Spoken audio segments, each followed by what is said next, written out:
ગરીબોને મળતા અનાજમાં જીવાત નીકળી હોવાના દ્રશ્યો સામે આવ્યા છે। ગરીબોને મળતા સસ્તા અનાજમાં જીવાત નીકળતા સરપંચ સહિતના હોદ્દેદારોએ અનાજનું વિતરણ બંધ કરાવ્યું। અનાજ વિતરણ બંધ કર્યા પહેલા દુકાન સંચાલકે 86 લોકોને જીવાતવાળું અનાજ વિતરણ કરી દીધું હોવાનું સામે આવ્યું છે।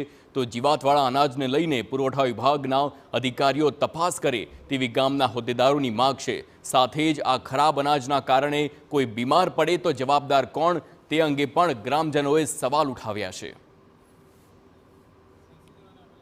વ્યાજબી ભાવની દુકાનમાં એવી ફરિયાદ થઈ હતી કે ચણા ખરાબ છે, એ કીડાવાળા ચણા છે, આ ખાવા લાયક ચણા નથી। તો પણ છતાં અમે અંકિતભાઈ કરીને એક અહીંયા કર્મચારી છે, એમને કાલે જ મેં સાંજે રાતના ફોન કરીને કીધું કે કાલે સવારથી તમારે ચણા વસ્તુ બંધ કરી દેવાનું, એનું વિતરણ કરવાનું જરૂર નથી, કેમ કે ખરાબ છે। અમે સવારે આવીશું, ચેક કરીશું, એના પછી તમે વિતરણ કરજો।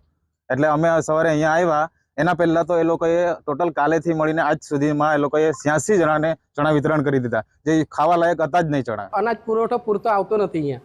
ગયા મહિને બી તુવેર દાળ એમને આપી નથી, કઈ બે જ આઈટમ આપવામાં આવી છે। તો એ માટે બી અમે સરકારને એવું જણાવીએ છીએ કે ભાઈ પુરવઠો ગરીબ લોકોને પૂરેપૂરો મળી રહે અને ચોખ્ખો મળી રહે। તો આ ખરાબ ચણા મામલે ગામના સભ્યો અને હોદ્દેદારોએ સંચાલકને પૂછતા સંચાલકે ઉડાઉ જવાબ આપ્યો। તો આ મામલે તમામ જવાબદારી સરકારની હોવાનું પણ રટણ કર્યું છે। સાથે જ પુરવઠા વિભાગના ગોડાઉન પરથી જ ખરાબ અનાજ આવતું હોવાનું દુકાન સંચાલકે આ રટણ કર્યું છે। પહેલાં તો સારો કટ્ટો નીકળેલો એટલે સારા જ હશે એમ, કે મારી પ્રવૃત્તિ ઘણી બધી એટલે હું ધ્યાન નથી દઈ શકતો એમ।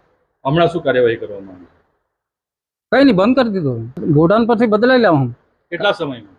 એ તો આજે આવવાના છે, ડીએસઓ સાહેબના ફોન આવી ગયા, ડીએસએમનો ચેકિંગ માટે આવે?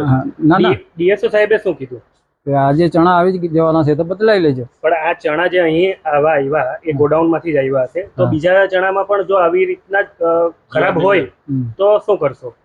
મારા એકલાનો પ્રોબ્લેમ નથી, બધાનો જ પ્રોબ્લેમ છે। તો મહેસાણામાં ગોજા